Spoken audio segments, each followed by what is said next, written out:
So, Graham Black, thank you very, very much for being willing to do this.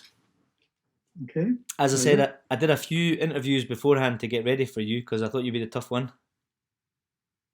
So, right, okay. Go for it. Um, Before we get into some more contemporary church matters, I thought history might be interesting, and I wondered if you would give me just a few minutes to let us know your background in ministry. Sure. What do you want to know? Well, so a number of people will know you from being a Church of Scotland minister, and you've been in parish ministry to start with. Is that right? Yep. Where was Yep. that? So we did 1982. I went to do a probation in Newport in Bearsden, a nice upper crust parish church. I was 3 years there, and then into Newport for 8 years as the parish minister there. And then in 1993, we had the opportunity to come to Aberdeen to plant a completely new church, all within the kind of deal of the Church of Scotland. And so the years in Newport, Yes. was that essentially traditional parish ministry? Yeah, it was very traditional parish. It was a union of 3 parishes, and my predecessor had been the minister of of the union, so I was the first new person in, Okay. and so it could only go up because there were factions and they all sat in different places and all that stuff. So it, yeah, and they'd never really heard the word of God. And that was the uniting factor, actually, because when I started preaching and teaching the word of the Lord, folk began to sort of leave their pasts behind. Wow. So, yeah. So a fruitful ministry, even if hard work. Yeah, I mean, I've always seen my ministry as being foundational. So it's been a question of digging the foundations, putting them in, and then as soon as you see things happening, it's time to move on. And that's what happened in Newport. We really saw people began to become Christians, and also, they were keen and excited and all the rest of it. And I understood that as being, well, okay, it's time to move on, because in a sense the building's coming above the foundations, and that's not where I'm cut out for. So would that be a kind of a gifting almost that you see that in all ministries, that you're a foundation layer? Probably. Okay. Certainly that was the case when we went on to Aberdeen to Bridge of Dawn. Yeah, definitely. And that's when I first met you, as a much thinner student. It is. Indeed. And in Bridge of Dawn, you were church planting, new church. Yes. It was a peculiar setup. It was the Church of Scotland's total inability to get a grip, and so I was appointed under a thing called, back in the day, it was called, what was it called again? New Forms of Ministry. Okay. I think. So I was appointed under that, and then I was I was introduced as an associate at St. Columba's. Yeah. Because St. Columba's was the parish church. But my remit was nothing to do with St. Columba's. It was entirely to, sort of establish and nurture a new congregation. So it was all a bit bizarre. And then I had to apply for my own job because there were political shenanigans going on in 121 between the Church Extension Committee and New Forms of Ministry.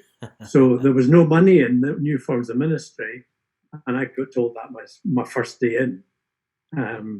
And so they didn't like me because I raised awkward questions about what the church is and what we should and should not be doing. And so when it came to me having to apply, being forced to apply for my job, I was faced with that difficulty. James. Yeah. And so were you were planting in the St Columba's parish? Correct, God, yes. yeah. Do you know that? I mean, we're doing that kind of stuff now, 25 years later. Yeah, It's now a missional initiative by a presbytery. But so in yes. fact, I've got the pleasure of being involved in one of those. Um, Yeah. so how long were you in Omaka? So it started out as Middleton Park, which was the name of the new congregation, and um, we were that until we were formed as a church extension charge after about a year and a bit, and then we took the name Old Macker, Okay, because okay, by that time we were meeting in Old Macker Academy. yes. And Omaka as a church continues today. Only just, Really, yeah, only just. It's Giants. almost non-existent. And it suffers from the same issue that a lot of us do that we're new church, which is you build a giant barn and then try and fill it. Well, I mean, it was, yeah. I mean, the whole it was the whole issue. Actually, the whole issue of um, church building, over which I completely fell out with the denomination, Yeah, because my appointment was absolutely clear: you will never have a church building. Do you still want the job? And I said, yeah, absolutely. That's why I don't. That's why I want the job. yeah. And then within maybe 4 weeks, I was called to a meeting about the building in Bridge of Dawn. I Gosh. knew nothing about it. And, you know, and I said, well, what building? We don't want a building. Yeah. And, then I was on a trajectory of being blackballed by National Mission. I was being blackballed by Presbytery because I dared to ask the question about buildings. Wow. And my view, and for what it's worth or not worth, my view is that the people of God themselves, in and of God, are the visibility. Their lives are visible, and it's a cop out to throw that visibility onto bricks and mortar. Mm-hmm. And that's been the fundamental error of the church of generations, Yeah. that they've abdicated that responsibility for vital, real, living relationship with Christ and the visibility that comes from having His Spirit dwelling within. They've abdicated that responsibility to the bricks and mortar. It's the visible presence of the people of God. Yeah. And it's no more the visible presence than fly in the air, Mm. in my view. Well, I mean, Humble as it is. I can see where tensions begin to grow in, but Oh, but absolutely. but your view of buildings is incredibly relevant right now because It there's is. I've been watching in the press that the church, not necessarily the Church of Scotland, but some denominations are putting huge pressure on governments to let them back in the building because and Yes. it seems to be because the building is so central, almost Yes. sacramental, Yes. and so whereas personally I don't feel that ministry has stopped in any sense Yes. without the building. No. Obviously, some denominations feel that strongly. Yes. Um, Yes, they do. But I mean, I would respond to that by saying um, the questions are usually around the wrong way. It's what do we need as the church?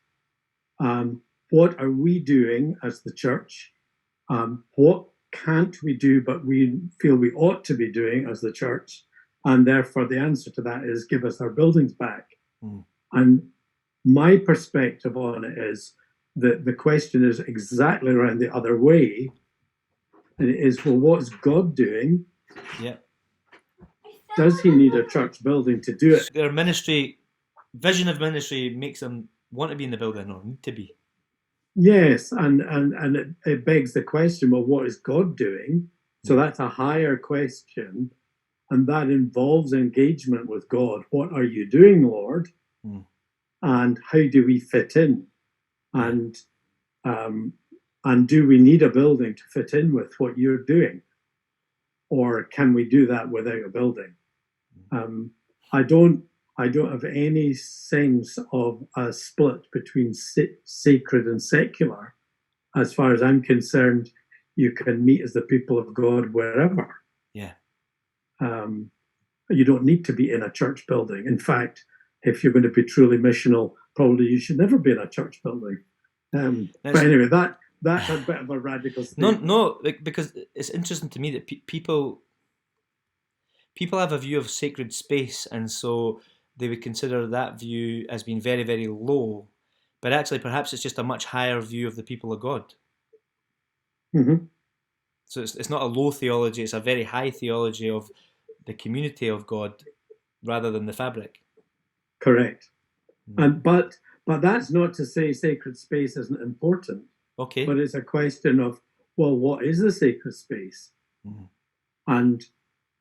And is it something that's erected and therefore filled with people, or is the sacred space actually what Jesus was on about when he talked about the the temple of the Spirit and the physical temple being destroyed and the new temple being rebuilt, and the temple of the Spirit, that is. So he is indwelling that, and there's that sense of you become the house of prayer when you become and mission and worship. Yeah. You become that when you follow Jesus. And that's a whole other world, and it's a whole other perspective. And that's the sacred space. So I can have the sacred space in the middle of Costa, and it's sacred in the sense that I am engaging and meeting with God in a more profound way than I probably would be in a church building. Interesting. So there's nothing. And sorry. And added to that, there's a sense of, well, I'm praying right in the midst of people who don't give a toss about Jesus. Yeah. But I'm not separate from them. I'm amongst them, and that surely is part of the whole incarnation. Yeah. So I really struggle with the well, we'll go to our church service and we'll all get together and feel good about it, have a lovely church service, and then go out and be incarnational. That there's some dichotomy there. Okay. Yeah. I mean, you either are incarnational or you're not. Yeah. And I suspect that that's exactly where the church has fallen down, is that it's not. Mm-hmm. So there's nothing inherently sacred about the bush that was burning. It's the bush is ordinary. It's the presence of God, and the presence of God is the extraordinary in the ordinary. Okay. Yeah, and that scripture itself is absolutely key to me. And the irony of it is that it's key to the denomination as well. Yeah. Yes, absolutely. But it's just that we understand it differently. Yeah. I go to the burning bush, I'm there, and what I see is I see the burning bush, I see the presence of God not consuming the ordinary, but being in the ordinary.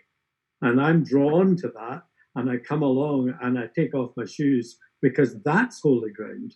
Yeah. And what do I hear? I hear my name being called and my whole purpose on life being laid out by the presence of God. Yeah, yeah. And so my prayer is, Lord, make me a burning bush. So I'm filled with the presence of God wherever I go.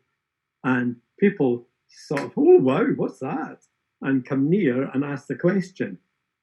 And yeah. No, anyway, but listen, I like that, because previously I would have thought of sacred.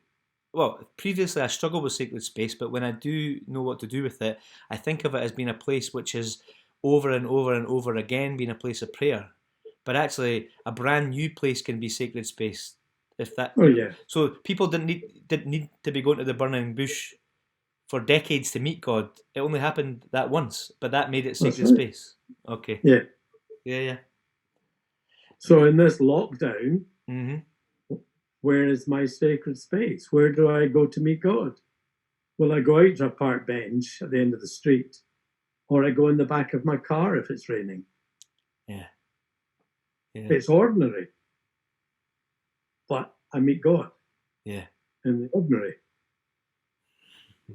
We're going to come back to this because I think there's a lot here for where parish ministers are finding themselves. But I want that Mm-hmm. from how you spoke earlier, it was clear that things were going to come to some kind of head. I felt conflict even all these years later in what you were saying, um, and Yeah. I know that took its toll on you, but you eventually left church planting and parish ministry. Yeah, that's right. But you kept, surprisingly to me, you kept in connection with the Church of Scotland the whole Yeah, time. yeah, I did. And I thought that was important. But what kept me, in a sense, what kept me at that point was that I read history. I read the sense of the the prophetic nature um, of ministry within the Church of Scotland that um, could easily be researched and known. And I had that sense that although I was not doing the conventional, either in parish ministry or the supposedly really unconventional of planting a church, the Lord was taking me into even more unconventional. Yeah. And I just had that sense that God needed me to be part of the old school, if you like, um, to be prophetic in the midst of it. Um, Yeah. so I stuck it out, and would very readily fight the corner if needed, on behalf of the Church of Scotland. Yeah. And I mean, and that lasted for quite a long time, like decades. Is that? Yeah, till 2011. So that was from. So my major meltdown was in September '98, and I basically was out of the picture till 2000, and then in 2011 I left the Church of Scotland. So 12-ish years, 11 years. Yeah. And yeah. I remember seeing you, just because I think you were defying a box. I remember seeing you as probably the only person worshipping with their hands raised like a charismatic in one of the most conservative churches in Aberdeen while singing a hymn. That's right. There you go. See, the Spirit moves in funny places, eh? Absolutely. Oh dear. And I remember you speaking to me early on. Well, you told me lots of things. You told me, watch out, the parish ministry will kill you, which it might still do. But I remember you bringing me this weird book called Punk Monk. Yes. When 24/7 prayer were a bunch of quite strange fringe people, as opposed to the huge movement they are today. So how on earth did you get involved with 24/7 pray, with boiler rooms, all that kind of stuff? It was, I suppose, it was in the immediate recovery from. 24/7 prayer was birthed in the year 2000, and not long after that, there's a book came out called Red Moon Rising, which Hazel read, and she said, "Oh, I want our summer house to be a house of prayer." And then I read the book, and yeah, that was exactly what we were looking at. But I also, and it was very much on our hearts. And I bumped into a young guy who was interested in 24/7, and we talked and we prayed about, some kind of community in Aberdeen. And that was long before we did anything about it. He was part of a charismatic church, and I was just kind of feeling my way, and I just didn't really know what I was doing. The next thing that came out was Punk Monk, and that, in a sense, it really disturbed me, because it was articulating what I'd already been experiencing of God and seeing as a crucial part of our city's story. And initially it was quite threatening, but I kind of got over that. And I've had very close relationships with some of the people involved in 24/7, most notably Crystal Cryer, who's, of course, in Edinburgh. So, yeah, that's how we got in tow with that crowd. Over the years, there's been visits to International House of Prayer. That's correct, yeah. And there's 2005. Yeah. But there's also been quite a lot of research into spiritual history and geography, which I know is correct. friaries, all this kind of stuff. Yeah. I've still got it on my wall. I've got all the former friaries of Perth marked on a map of Perth on the wall right Great. now. But so there's been that. But there's been preemptive intercessory prayer. Yeah. There's been a trust involved. So there's been a kind of generally monastic direction. But yes. Where is it taking? Where are you now? There's another stream which is very important, a very important influence, and that is it's more of a Russian Orthodox emphasis. So that comes through a little book called Pustinia, written by Catherine de Huyck Doherty, I think it is. So she's Russian Orthodox, and she talks about part and parcel of the Orthodox view is that Pustinia is ironically a physical place. So it's like a little shack in the middle of the woods, and somebody will be called to go into Pustinia for a period. And the purpose of that is that the community needs them to be engaged with God. So they will send them into Pustinia, and they have a Bible. They've got a loaf of bread. They've got a jug of water. They've got an icon, and they've got a cross, and that's it. And the idea is that you go into Pustinia and you simply are in the presence of God for that whole period, however long or short. Some people it would be lengthy, others it wouldn't. But the crucial thing is that it was an open thing. So the door of the little shack is never locked. And it means that anyone who needs spiritual direction knows where to come. So they can pad through the woods and knock on the door, and they can come in. It's not locked. And they can meet with the Pustinic, and he or she can, listen to what's ever on their heart and try and point out what the Spirit of God is doing in their lives, and then send them away again. And that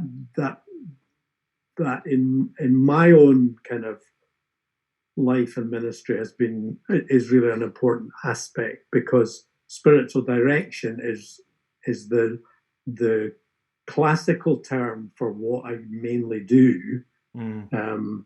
I wouldn't necessarily use these terms because they are very professional. They tend to be, I'm the director, you're the directee. They're kind of client and professional. Yeah. I don't believe that that's actually a biblical view. I believe that to be a brother walking along a road with someone is much more the Jesus model, if you like. So, as you know, I will swing by into Perth. We'll go for a walk. We'll have a coffee, whatever. There's no, but all the time I'm listening, and I'm available to you, and I'm available to God, and hey, that's it. That's all. There's nothing fancy. You don't even realise you've been directed till later. Well, you see, that's what I call the art. It's the dark art of the Spirit. I've got so many strands. I'm trying to keep them together in my head because I'm interested in two things. I'm interested in, um, I think a lot of the stuff you've been involved in, you've been ahead of the curve. Certainly, if you'll permit me, for someone of your generation, because a lot of it's been Yeah, a millennial. Some of these have been kind of younger than me kind of movements that you have, but which are now very mainstream in large chunks of the church. yeah, So I'm interested in how that happened, but I'm also interested in the response you got from your peers in ministry. yeah. Don't name names though, because most of them are still working. No, no, I won't name any names. I think people didn't understand me. Mm. They thought I was a maverick, which actually, is a wonderful term. Yeah, Peter Nielsen called me a maverick, and I Peter said, Peter, Nielsen. that's not exactly complimentary. So you look it up and see what it means, and then you'll see why I'm happy to be called a maverick. I will. Um, but I would say I would say that ever since I became a Christian, I've been radical in the true sense of the word. Mm. Um, I hate bullshit. I've always hated that. I hate pretense. I hate I hate performance. All that stuff. I've no time for it. And as I get older, I've got even less time for it Mm. because I'm just saying, cut the crap. Let's get on with the kingdom. Yeah. Um, and yeah, I really have no time for playing games. And I don't want to be cynical and harsh and all the rest of it, but yeah, a lot of it's playing games. Mm. It's pretending, self-important pretending. Um, so try not to get too sucked into that. But yeah, so a lot of my peers simply did not get me. Mm. They didn't get what God was doing in me. Yeah. I talked about, like my breakdown, and God took my life and he smashed me in 1,000 pieces. Mm. And he picked me up and put all the bits back together again in a different shape and form. Well, even to say that in an evangelical context was just utterly horrendous. Mm. But that's my experience. Mm-hmm. I know that. And I know that it's biblical. That's what God does. Yeah. He Yeah. breaks his nation in bits, Mm. and then he puts them back together again. He fragments them and sends them to the ends of the earth, and then he draws them back again. It's just the way he does it. And I think a lot of what I found it very hurtful. Mm. The people didn't take the time to ask me, why on earth are you doing that? What's that about? And I think they didn't. They didn't because they were too scared to ask, or they just didn't want anything beyond their box. Mm-hmm. Well, And I think yeah. that kind of conservatism, which covers all theological positions, by the way, it's not. It's not. I don't mean that conservative evangelical, although that's included. Mm-hmm. Yeah, our conservatism is it really is. I think is the lethal weapon of that kicks around these days. And yeah, now that yeah, I'm going to try and hold these strands because I think that there's a lot here. Um, the yeah, let's get these. Yeah, the, from a Church of Scotland. Oh, there's too many things to ask you here. Right, well, I'll come back to that. One of the things that I think I'm hearing and I've heard over the years, though, you're drawing now from Catholicism, from what some people call Celtic Christianity, although I know that you can't always lump it to one. You can't lump Celtic into one thing, no, but no, and Orthodoxy. yeah. So how does someone who has been and at their core probably still is from a Reformed Presbyterian background, how does someone do that? How does somebody do that? Well, I didn't set out to do this, Okay. and I think that is the point, that As I and I would go, it's a theological issue, and that is that when I when I read the Bible and engage with God in prayer, what happens is I have found that I become more and more and more convinced at intellectual and at a spiritual and emotional level, convinced of the reality of the Trinity. Okay. And when the Trinity dawns in and see the Trinity, God in relationship with Himself, in eternal senses, then what I found is I say, well, Father, what delights you? How do I live in Jesus that will delight you? It will be a pleasure to you. And I need the Spirit to enable me to do that. I can't live a legalistic life. I can't live well, I follow Jesus life that just is, adhering to all the right behavioral issues of the whatever denomination you happen to be in. Has to be radical. It has to be of the Spirit, um, and where the Spirit blows, I've found He blows in Celtic Christianity, and He blows in Catholic Christianity, and He blows in Reform stuff. He blows all over the place, and I think that's in a sense that's what in a sense, that's the richness of the Church of Jesus Christ. I mean, this is stuff that I rejected. I was being taught this in theology 40 years ago. Jim Torrance was teaching me this. And the people who I respected most within the Reformed tradition were telling me that that he's off the wall, he's not a true evangelical, and therefore you shouldn't be listening or imbibing because he's a Bartian. And that was the ultimate pejorative sentence. Yeah. Still is in some circles. And all I'm saying is I don't give a monkey's whether he was a Bartian or not. He knew what the Bible was teaching about the nature of God. And he was imparting that, Bart or no Bart. And I've had to repent of that, in that sense of a complete change of heart and mind. And there's liberation, there's freedom, because discover the Father, the Son, and the Holy Spirit, and I'm included. Yeah. And that lifts everything to a whole new dimension. And it's nothing about me, it's all about Him. Yeah.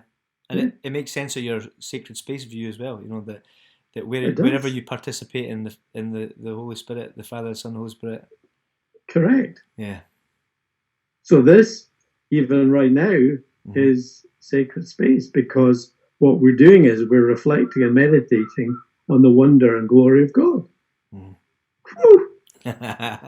You may think you've just got a wee interview, but it's far more than that. But it makes sense. Yeah. How do you follow that? That's one of the things I've been thinking about as I came to speak to you about all these things was that a lot of what you have been through, which might have seemed a little bit off the wall, probably did a number of years ago, and now we find ourselves in a place where the very core of the Church of Scotland establishment, so the new trustees are talking about how can we minister more online? Do we need our buildings at all, or which ones do we need? Parish ministers have been encouraged to think about, and sessions are being encouraged to think about, do you really need your building? So apart from maybe feeling a bit vindicated, what have you learned that would be most important for people in a more traditional ministry like me that are looking to where we may be going now?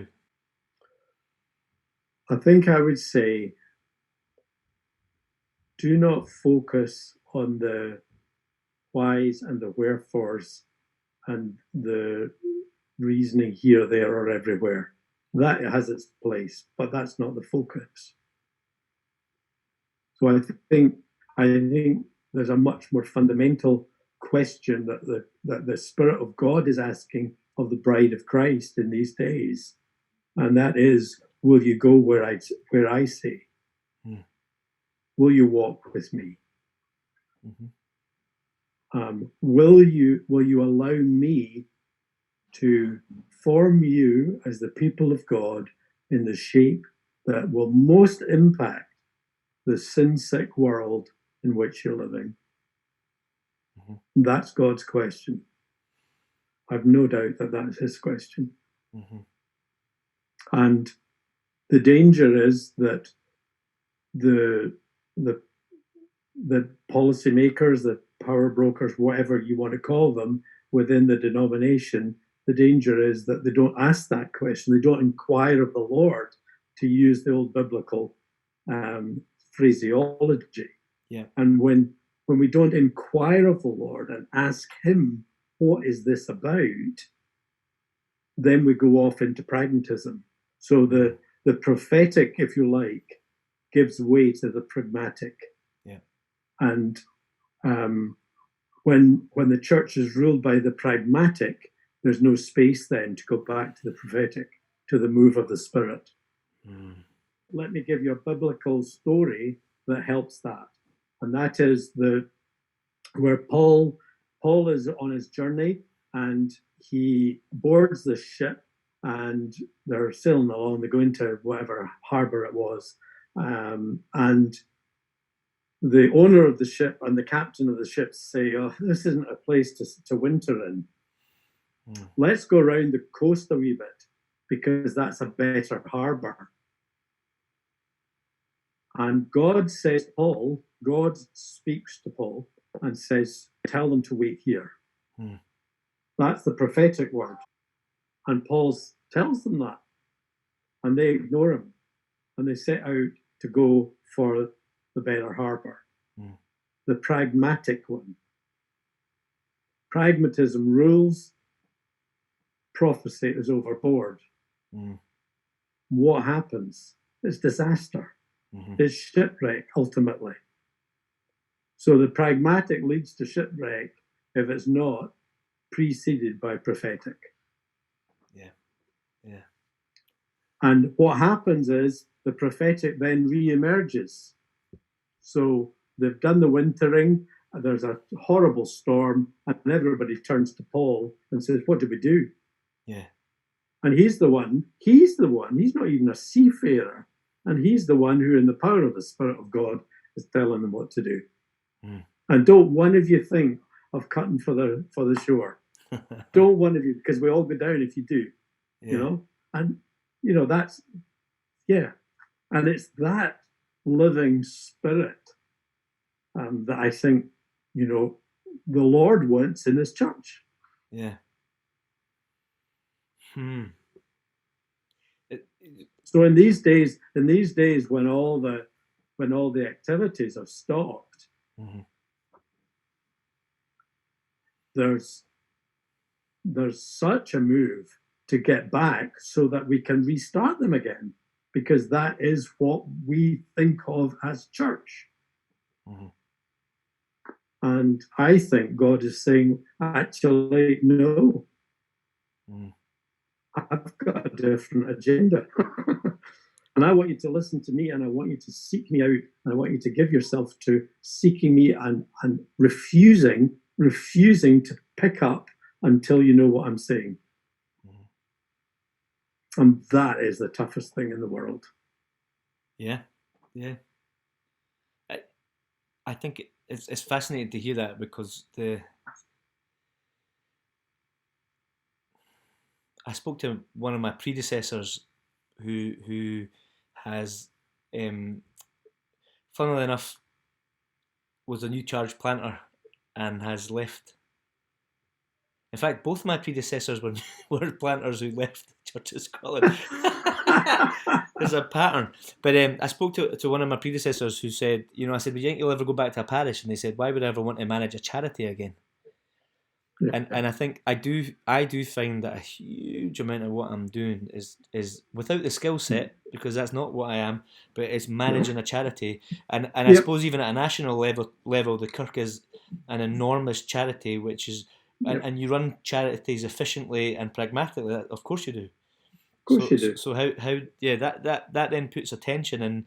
The two can go hand in hand, Yeah, yeah. provided the prophetic informs the practice. Okay. Yeah. So long as the word of God is what is informing the way you carry it out or what you carry out, I think that's absolutely the way God makes it. Mm. But the problem is that it's much easier to go down the pragmatic route because that's the route of the world. That's how HMRC work.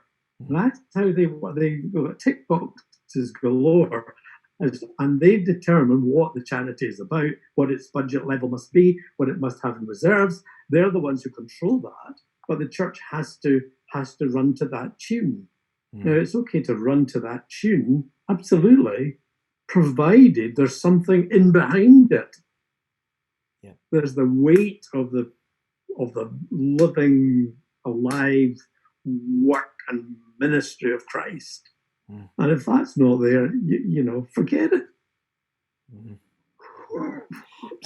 Yeah, I'm sounding like a grumpy old man now. I better shut up. Well, what do you mean now? I think, well, I suspect quite a few of the prophets sounded like grumpy old men when you but I'm also thinking, like, earlier on you talked about conservatism, not necessarily theologically, just nor politically, but personality. When you're faced with a massive crisis in the sense of a choice, yes, you can take risk or you can behave more conservatively, and I think, interestingly, the trustees' report from the Church of Scotland surprised me in its risk taking. Good. Which we've got a new chief officer, and I expected more conservatism to protect the institution. And what I've heard so far, at least on face value, is that the local church is the future rather than maintaining an institution, and actually a far less conservative response than I expected. But the question still remains, do you think it's possible for us to turn this round? When do you cut your losses? When do you say no? There's still a purpose to this denomination. Excuse me. It's a tough one.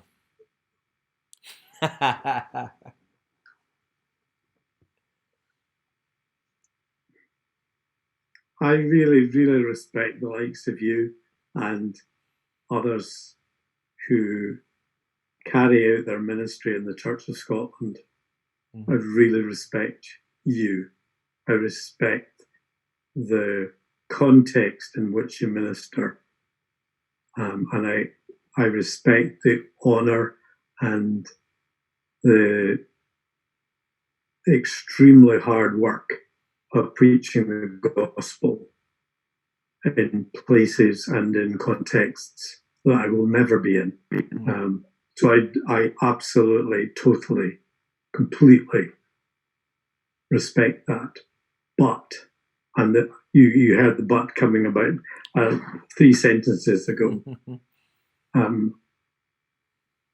I personally was, and I think I've told you about this, but I personally was challenged to the core that I needed to cut my losses.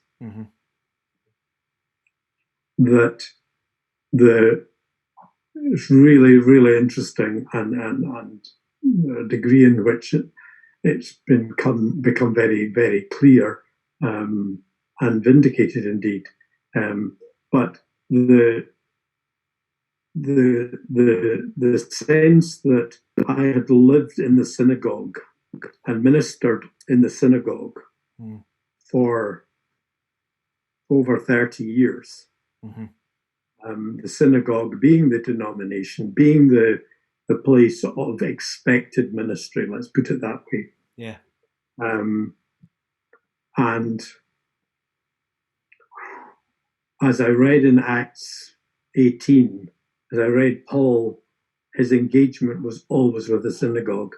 And in Corinth, he goes to the synagogue and he seeks to minister there, and they will not have his ministry because it's too big for them. It's too profound. Yeah.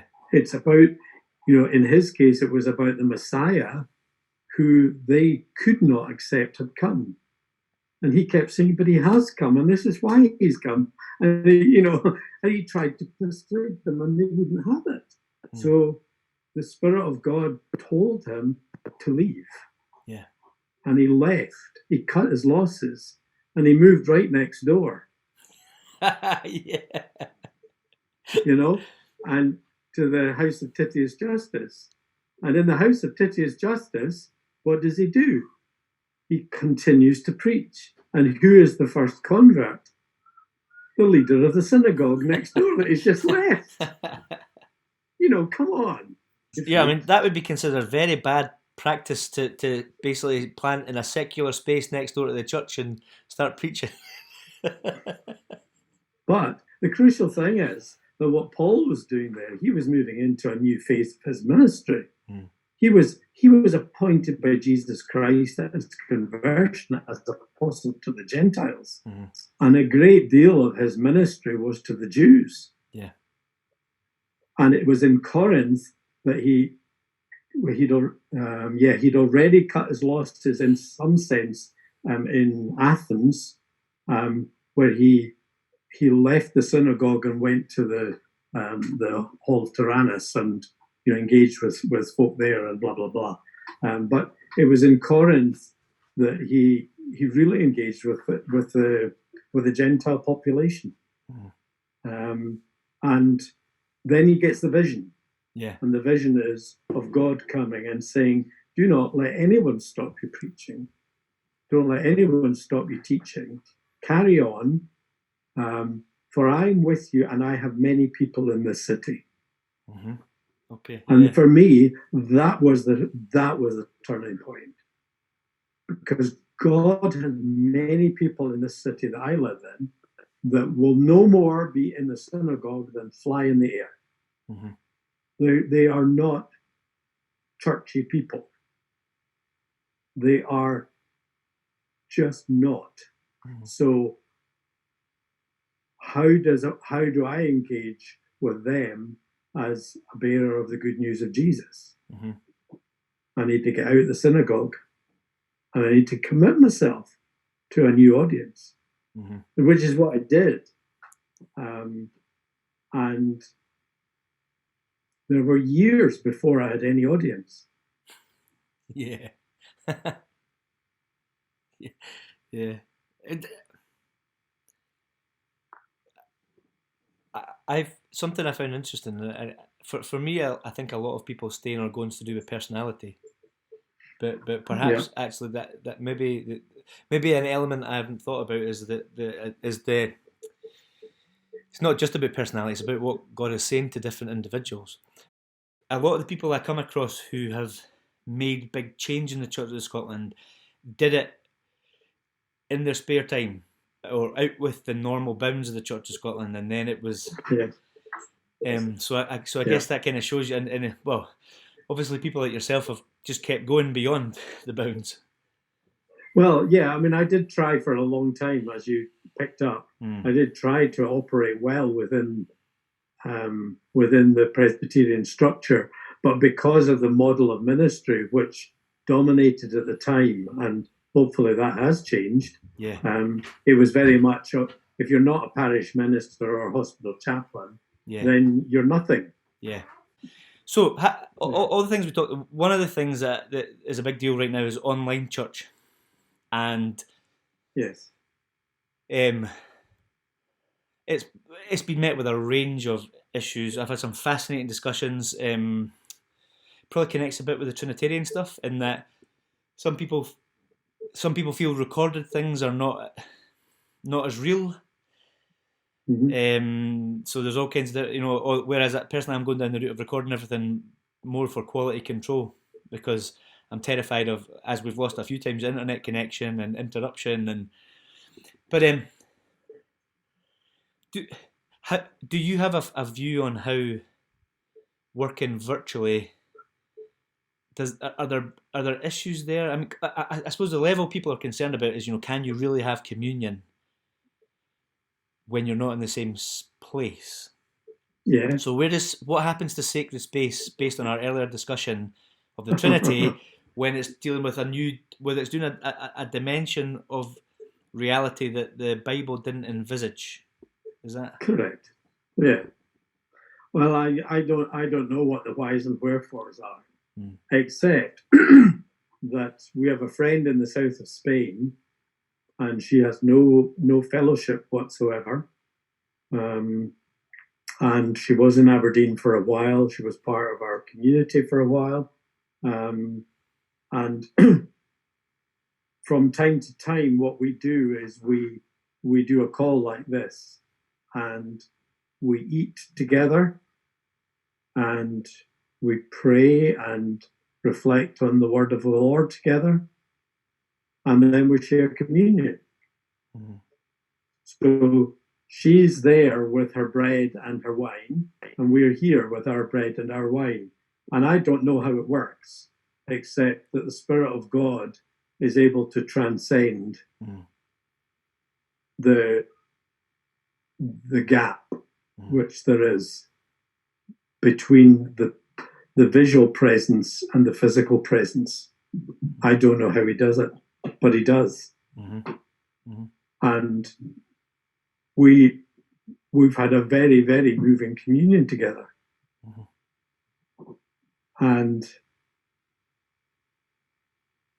yeah, so to say it works it's really my only answer. Is that pragmatic or prophetic? Well, I think it's both. Yeah. Because it is, all joking apart, it is saying, well, Holy Spirit, we can't actually have communion because we're separate. Yeah. But in Jesus we are one. Mm-hmm. So manifest that oneness as we take this broken bread here and broken bread there, and this poured out cup here and that poured out cup there. Somehow bring the two together in the power of the Spirit and unite us in Christ. Yeah. In that moment. Yeah. I mean, again, I've tried to listen to the issues people have had, and we've had Zoom communion because my elders were relatively chilled out about it. Personally, I've never viewed communion as my small local church doing something.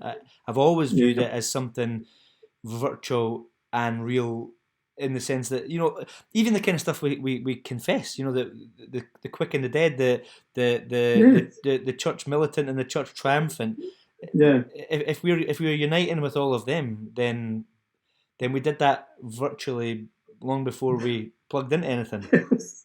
Yeah. So in a sense, a lot of people have had a very to me, it's brought out that people had a very parochial view of communion as just their local church doing something.